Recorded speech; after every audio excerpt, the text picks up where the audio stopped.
Cakramania, ketemu lagi dengan saya di Cakraloka, Nailul Insani selaku host Cakraloka. Hari ini saya tidak akan sendiri, tetapi saya akan ditemani oleh 5 orang lulusan terbaik atau pamuncak wisuda 119 Universitas Negeri Malang. Ya, mungkin kita akan mengenal lebih jauh masing-masing lulusan terbaik atau wisudawan pamuncak yang ada di samping saya hari ini. Yang pertama ada Nuha Fikriza Rosyadi AMD, betul ya? Betul. Dari D3 Game Animasi. Ya. Kemudian di sampingnya ada Guntur Adi Putra SPD dari S1 Pendidikan Sejarah. Ya, benar. Oke. Sebelahnya lagi, oh di sini ya, Mas Nur Mega Aris Saputra MPD dari S2 Bimbingan dan Konseling. Iya, betul. Ya. Kemudian ada Ibu Dr. Ratnawati. Ya, selamat siang. Siang, oke. Dari S3 Ilmu Manajemen ya, Bu. Ya. Kemudian ada Mbak Fitri Ariska dari S1 Pendidikan Pancasila dan Kewarganegaraan. Iya, betul, dengan saya. Oke, menarik sekali. Saya jadi minder nih sebenarnya berjajar dengan lulusan-lulusan terbaik Universitas Negeri Malang di Wisuda 119 ini ya.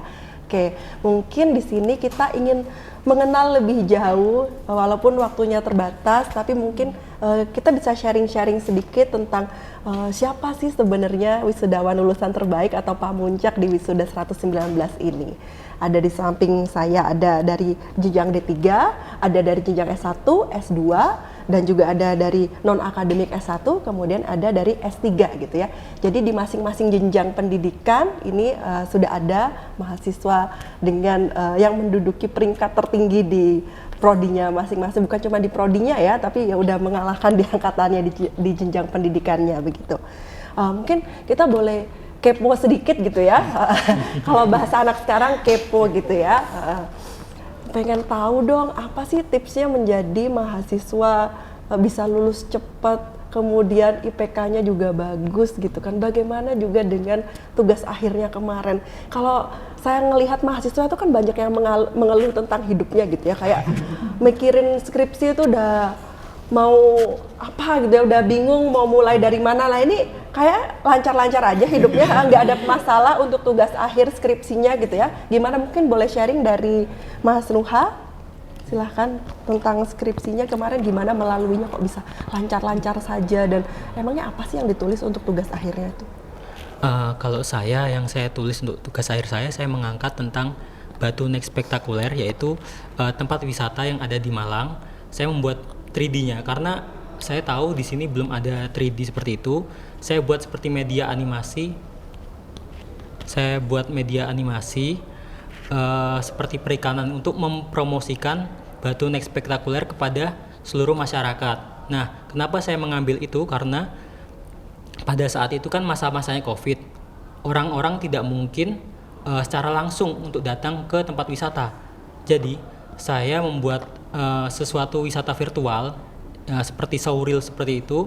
Jadi, menampilkan seluk-beluk tata letak lokasi seperti dunia nyata, tapi di dunia virtual seperti itu.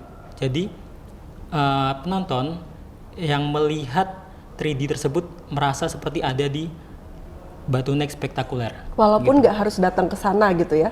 Bagi generasi kaum mager gitu ya, itu membantu sekali gitu ya. Untuk kaum mager, ini membantu, bisa nggak perlu repot-repot ke sana malam-malam dingin lagi kan kalau ke Batu.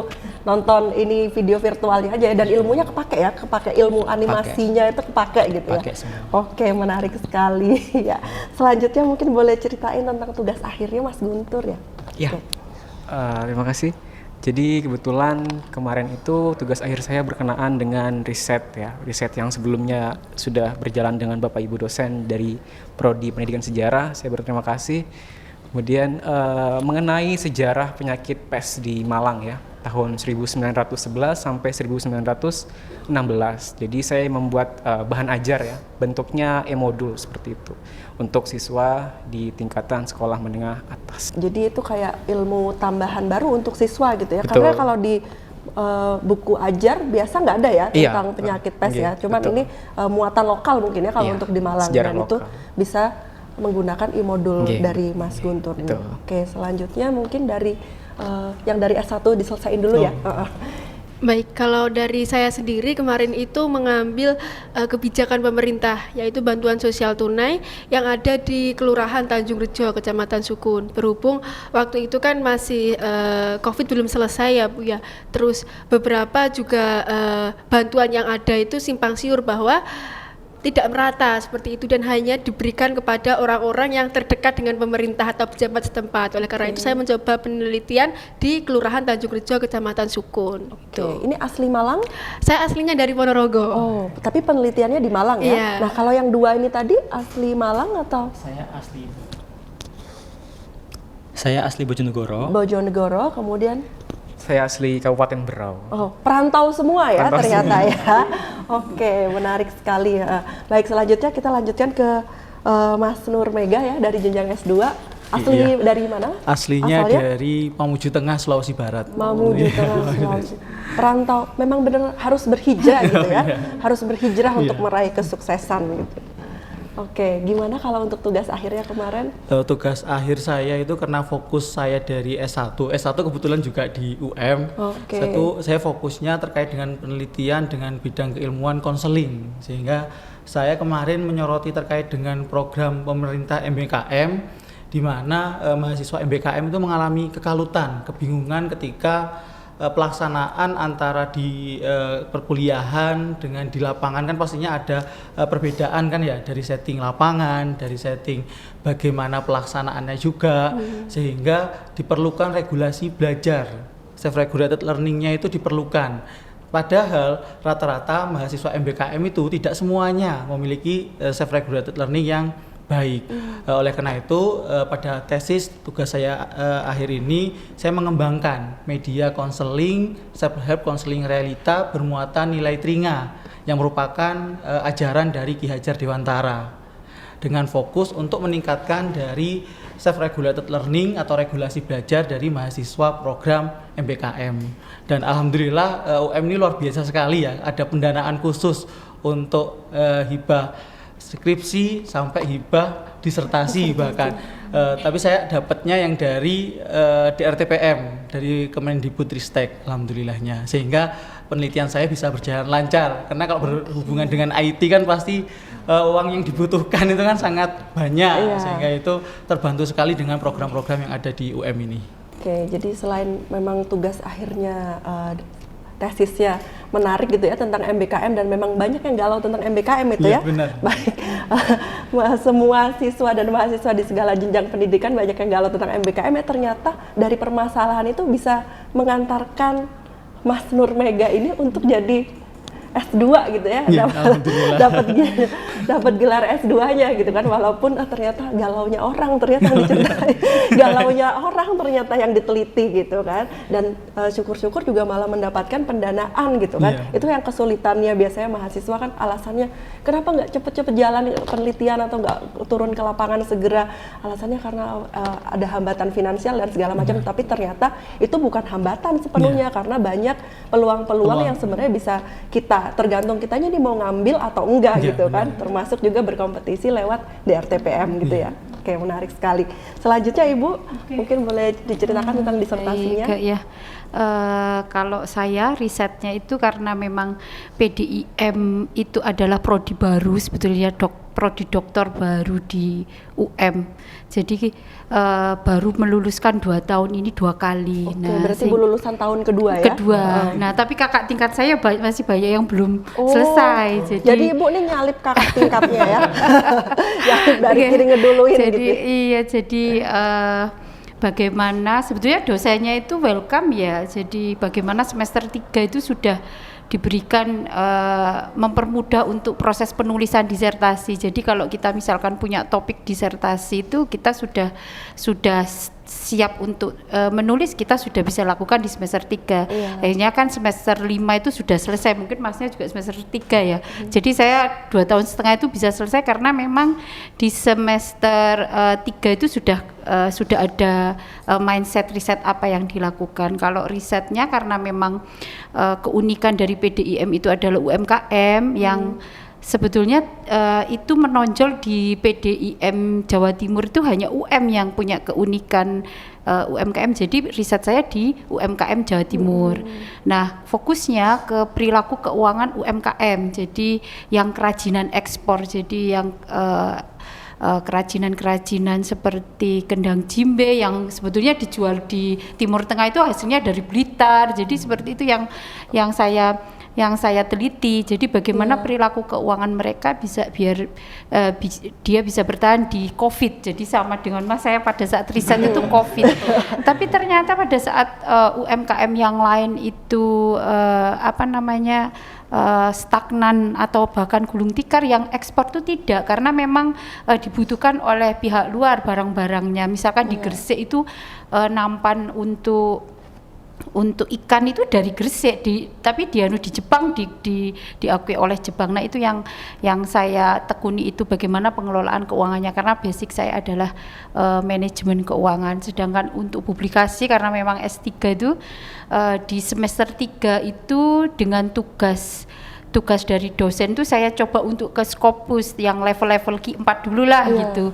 Jadi pada saat saya ujian kelayakan syaratnya disertasi itu sebenarnya saya tidak menggunakan hasil riset saya, tapi yang Q4 tadi itu yang penting kan kita punya promotornya, memang sudah ada, kita masukkan dulu. Nah, jurnal Scopus yang keduanya baru setelah selesai UAD publish begitu. Jadi memang harus manajemen waktu, fokus, apalagi kalau S3 itu kan banyak yang sudah bekerja. Jadi kadang itu yang memang hambatan terbesar kami yang sudah skala S3 itu seperti itu mungkin yang sedikit bisa diceritakan. Oke, ya menarik sekali. Ya, jadi ternyata berkah COVID gitu ya. Nah, di balik cerita UMKM yang waktu COVID itu turun naik gitu, ternyata bisa menghasilkan, membantu Ibu untuk diteliti gitu kan, diteliti dan menghasilkan publikasi gitu. Mungkin boleh kasih tahu Bu, publikasinya sudah terbit di mana aja Bu untuk dokter ini? Kalau yang tugas itu yang buat maju itu saya Q4 karena memang itu teori-teori, pondasi teorinya, tapi kalau yang keduanya itu saya masukkan ke jurnal Q3. Oke, berarti lulus doktor dengan jurnal Q3 dan juga Q4 gitu ya. Paling tidak sudah. Bukan perjuangan yang mudah itu ya.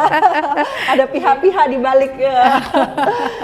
Ada suami yang siap ditinggalkan, ada anak-anak yang dicuekin dulu, iya, betul ya Bu? Betul, itu salah satunya. Itu perjuangannya di situ, dan mungkin teman-teman yang dari jenjang D3 atau S1 belum ngerasain itu, tapi punya kesulitan sendiri juga di tiap jenjang pendidikan dan juga di tiap usia gitu ya. Jadi nggak usah ya hidup ini kayak Sarawang Sinawang aja ngelihat orang lain enak, belum tentu gitu kan, ada apa di baliknya kita juga nggak tahu. Tapi yang terpenting kan ibu-ibu dan juga teman-teman di sini yang udah berprestasi hari ini gitu kan, itu bisa menjadi contoh buat teman-teman yang lain di luar sana bahwa apapun keterbatasannya ternyata mungkin gitu kan untuk menjadi lulusan terbaik gitu, dan bukan sesuatu yang sulit juga selama ada kemauan tadi ya, apapun hambatannya.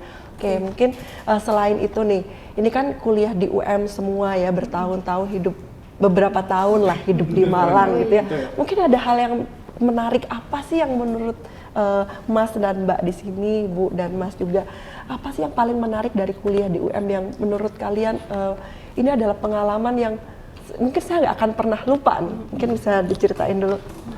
Kalau dari saya sendiri ya, pengalaman paling menarik itu karena UM, Universitas Negeri Malang, itu berada di Malang kan.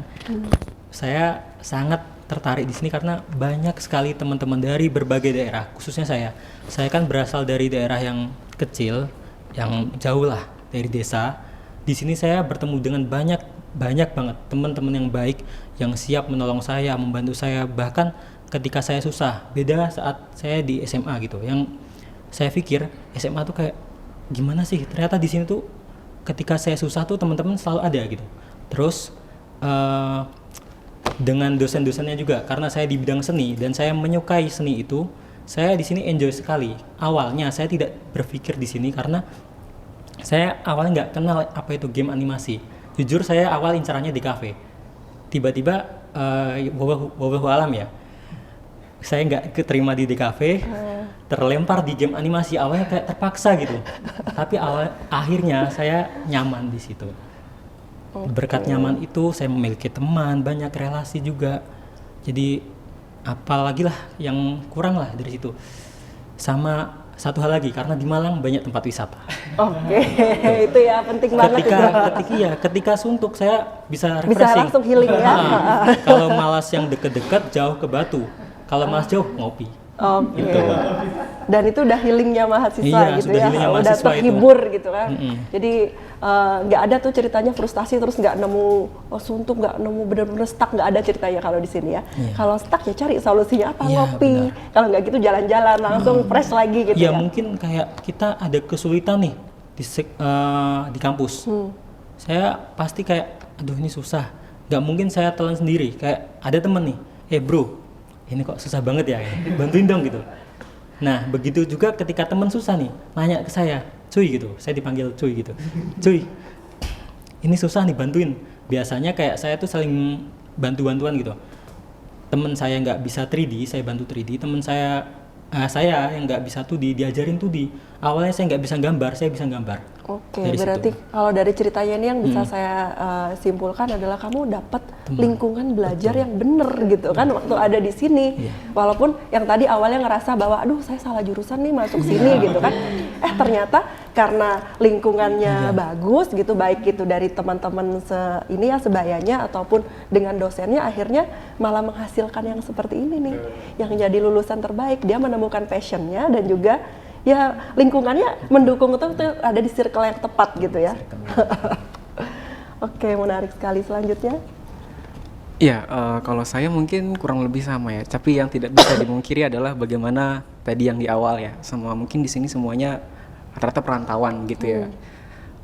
Saya perantauannya dari salah satu daerah terpencil di Kalimantan Timur ya. Jadi tentu culture shock pertama ke Malang adalah dingin. Ya.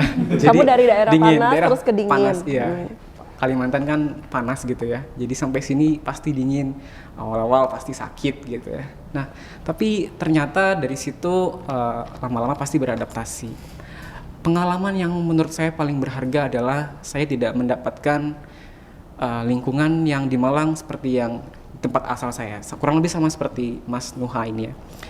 Dulu waktu dulu baru aja maksudnya ya, ketika studi ya, jadi sempat tergabung dalam beberapa organisasi. Contohnya himpunan di prodi himpunan jurusan sejarah. Kemudian sempat juga lanjut di BEM Universitas gitu ya. Jadi menyibukkan diri. Mungkin kalau di awal tadi yang saya sampaikan kultur shocknya itu ya. Dulu mungkin pas awal pertama kali, hari pertama sampai di Malang itu nangis. Jadi nangisnya itu karena nggak tahu ya, padahal nggak kepikiran apa-apa, cuma nangis gitu ya. Mungkin pertama kali ya, ibaratnya mungkin layangan putus gitu ya. Jadi bingung ya gitu ya. Nah jadi ya mungkin menurut saya pengalaman berharga adalah saya mendapatkan kurang lebih sama lingkungan, dapat organisasi, saya belajar bahwasannya oh ternyata hal-hal seperti ini bisa saya terapkan mungkin nantinya ketika saya kembali ke daerah asal saya.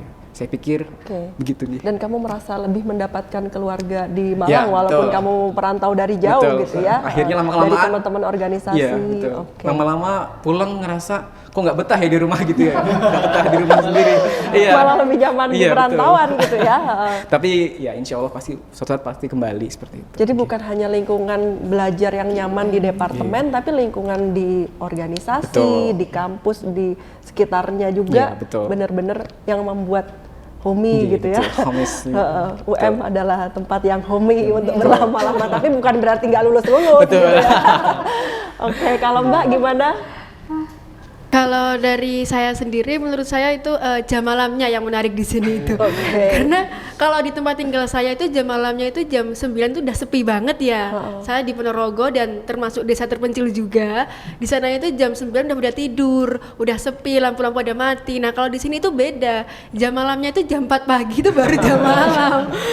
Karena di perkopian itu ya, meskipun udah jam 10, jam 11 malam itu tetap saja masih rame gitu. Bahkan puncaknya itu adalah jam 12 malam itu baru puncaknya perkopian yang ada di Malang. Padahal dingin katanya ya. Iya, padahal dingin itu. Terus Nah dari situ saya sendiri meskipun mendapatkan gelar lulusan terbaik ya itu juga sering-sering ngopi sama teman-teman gitu, jadi nggak melulu belajar terus atau lomba-lomba terus, itu enggak. Setiap malam juga sering ngopi sama teman-teman, terus keluar sama teman-teman, pulang pagi sampai kekunci di kos itu juga pernah. Jadi saking paginya pulang jam 4 itu nggak pernah nggak bisa masuk ke kos, akhirnya ya udah nginep di kontrakan temen kayak gitu karena kekunci itu tadi. Nah selain itu benar yang dikatakan mas-mas tadi bahwa di sini itu lingkungan belajarnya itu sangat menarik gitu. Jadi banyak orang yang support ke kita, terus bantuin kita. Bahkan kemarin itu kan saya sempat ikut organisasi juga, terus kan jadi ketua juga sama Mas Guntur juga, satu periode itu ketua bareng. Nah itu sempat kesulitan dalam pembelajaran karena mungkin kurang bisa bagi waktu ya antara perkuliahan, terus kemudian jam-jam di organisasi, rapatnya kan malam-malam, terus belum lagi tugasnya. Nah, oleh karena itu saya menemukan teman-teman saya di perkopian itu, jadi dibantu tugasnya yang nggak bisa itu apa, yang nggak paham itu bagian mana gitu. Jadi bukan berarti ngopi itu adalah hal-hal yang buruk gitu, cuma main-main, enggak. Di perkopian itu bisa kenal dengan banyak orang, terus mungkin bisa kadang juga bisa bantu apa kurangnya kita, termasuk di perkuliahan seperti itu kalau dari saya. Jadi nggak cuma ngopi itu konotasinya negatif gitu Nah, ya, iya. tapi ternyata sumber-sumber inspirasi, cari Iya, teman, betul. terus kita malah lebih bisa berpikir kreatif, kritis itu mungkin ketemunya malah di Iya, obrolan jadi kan warung kopi gitu ya.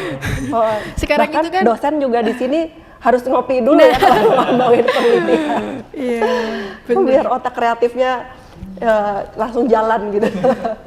Kayak gitu. Jadi memang lingkungan belajar mahasiswa dan itu saling mensupport gitu ya. Kalau di S2 sendiri gimana, Mas?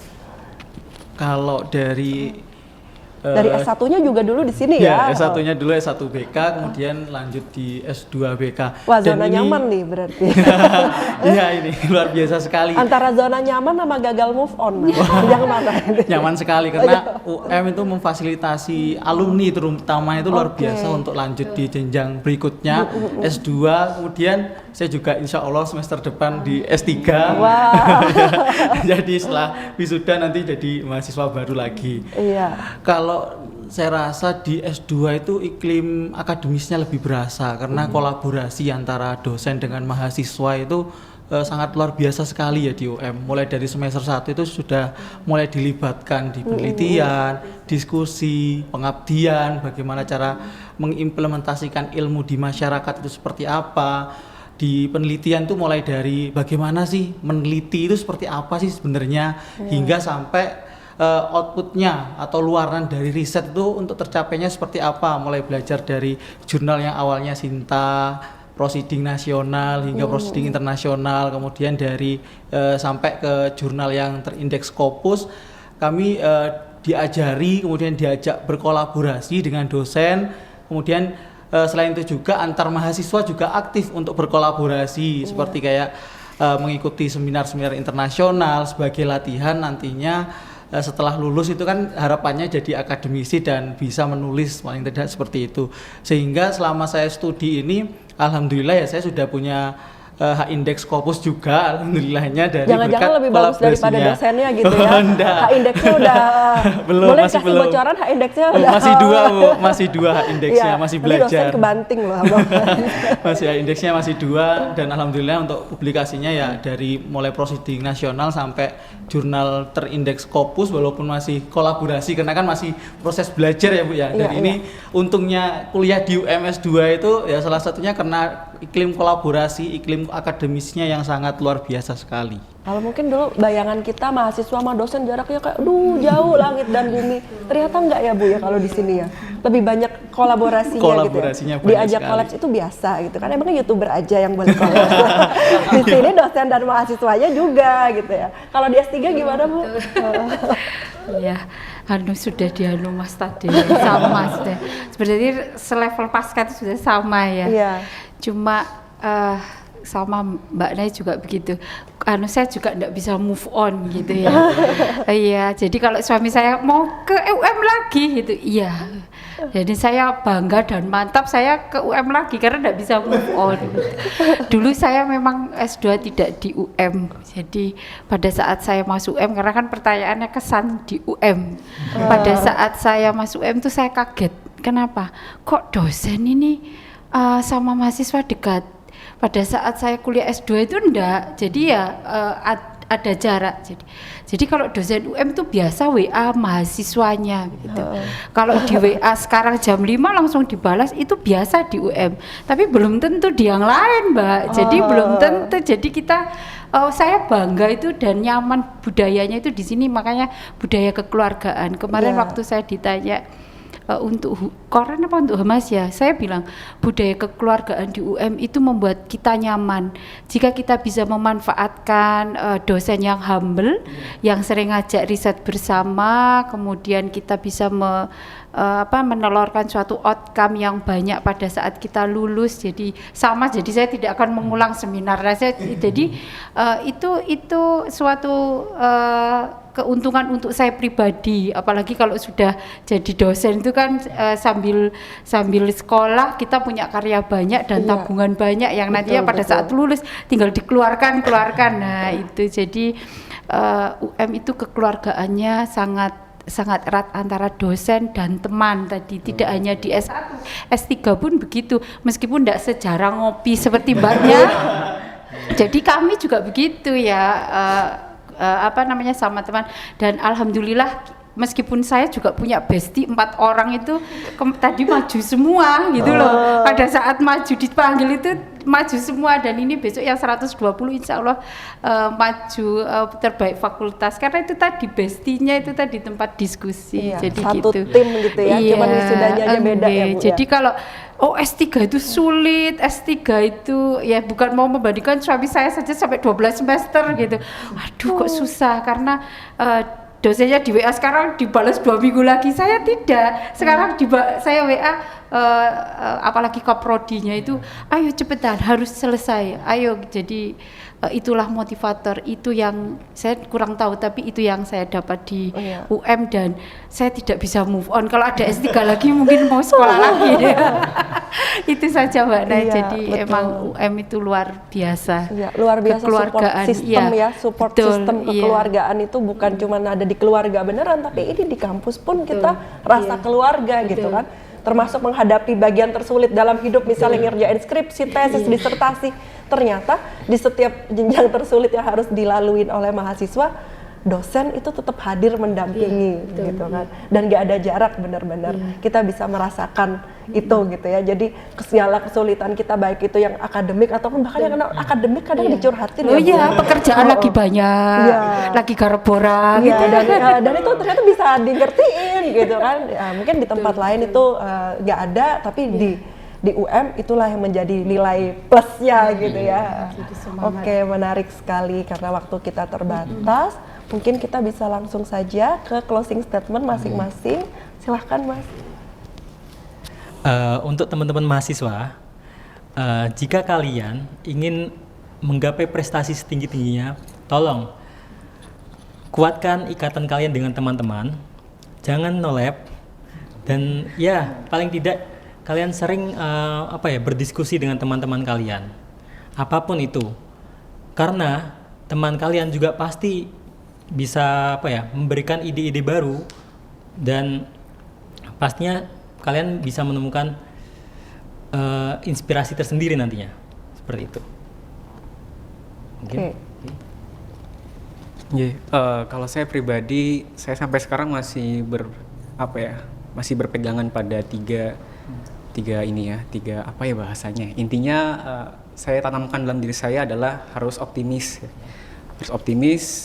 jangan setengah-setengah gitu ya. Terus ikhtiar gitu ya. Kemudian apapun yang kita usahakan selagi itu baik, terus berbagi dengan teman gitu ya. Karena kan sebaik-baiknya manusia yang bermanfaat buat orang lain, seperti itu. Saya yakin apapun yang kita lakukan, ketika kita berbagi, ketika kita sharing bersama teman, itu ada barokahnya. Saya pikir itu pasti akan kembali ke kita yang baiknya ya.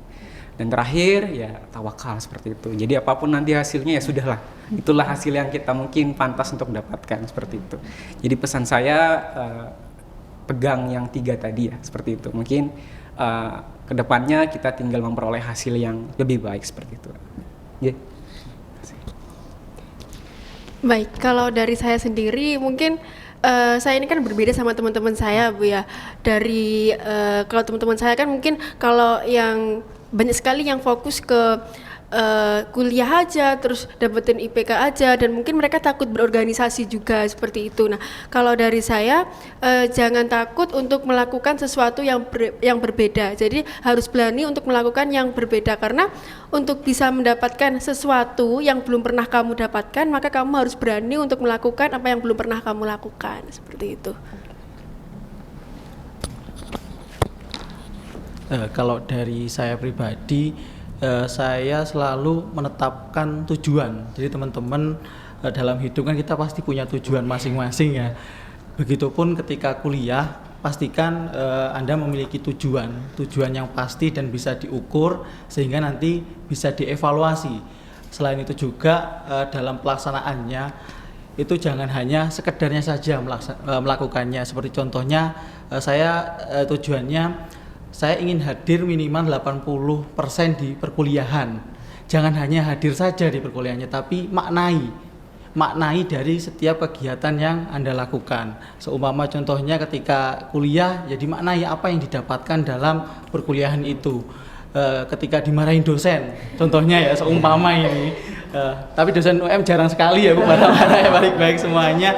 Jadi ketika seumpama melakukan kesalahan, jangan dilihat dari apa yang disampaikan atau dari apa yang momennya itu, yang marahnya itu tadi, tapi lihat pelajaran apa yang bisa diambil dari hal tersebut. Ketika bimbingan skripsi seumpama ada hal-hal yang mungkin kurang berkenan atau dicoret-coret, coba dilihat lagi bagaimana penulisannya, kemudian makna apa kira-kira yang bisa didapatkan dengan hal tersebut. Karena masih proses belajar ya, kita di sini kan masih belajar sebagai mahasiswa, pasti ada banyak sekali kekurangan, sehingga dengan adanya kesalahan tersebut, jika kita memberikan makna pada kejadian tersebut, kita akan belajar, oh berarti aku harus belajar lagi terkait dengan ini, memperbaiki diri sehingga saya bisa memperoleh tujuan apa yang sudah saya cita-citakan tadi itu.